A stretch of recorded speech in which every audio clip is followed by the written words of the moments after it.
पुणे चर्चा रे दशपल्ला ब्लॉक आज द्वितीय दिन में पहुंचला जनप्रतिनिधि धारणा। दशपल्ला ब्लॉक रे गोटे पटे बीजेपी बीजेडी कली और अन्यपटे बीडीओ और जनप्रतिनिधि भितर विवाद लगी रही, जार परिणाम जनप्रतिनिधि मानू ही भोगवाक पड़ुछि। दशपल्ला बीडीओ शरत मल्लिक पक्षपातिता और जनप्रतिनिधि मानू असम्मान करुवा नहीं बारंबार अभियोग होने जिला प्रशासन को लिखित भाव जणाइले भी कौनसी सुफल मिलना। तेणु दशपल्ला बीडीओ बदली और दुर्नीति बंद दाबी में दशपल्ला विधायकों सहित जनप्रतिनिधि माने बीडीओ कार्यालय आगे गत 2 दिन है गणधारणा देते। ब्लॉक गेट बाहर बीजेपी दशपल्ला ब्लॉक रे गत 10 वर्षर दुर्नीतिर विजिलेंस तदंत दाबी कर धारणा देपटे बीडीओ कहते कौनसी पक्षपातिता होना से कहीं धारणा बसते मत कौन लिखित भाव जणैना।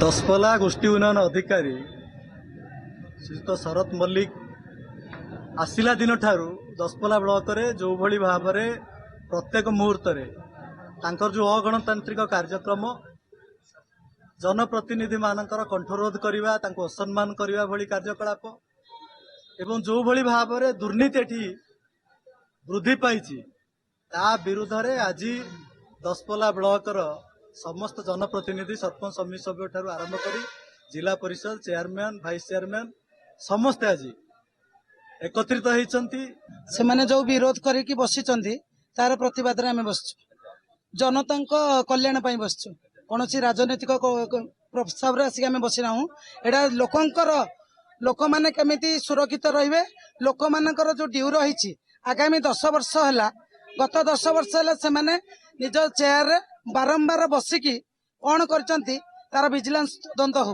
यहाँ आमर दाबी धारणा दबार तो मो पाखे कौन चिठी मो पाखे पहुंचनी बस जनसाधारण काम जमी हवा कथा चलती ऑफिस काम भी जमी हवा कथा चलती कौन कार्य कौतर असुविधा नहीं जनप्रतिनिधि मानक आम सम्मान सहित बस कम कौन असम्मानित करूँ जहाँ कार्य आम करूँ। At Faculty of Engineering and Technology, learn what's next. 100% internships, 72% placements, industry integrated curriculum with IBM, TCS and Cyber Dojo. Build tech, build impact.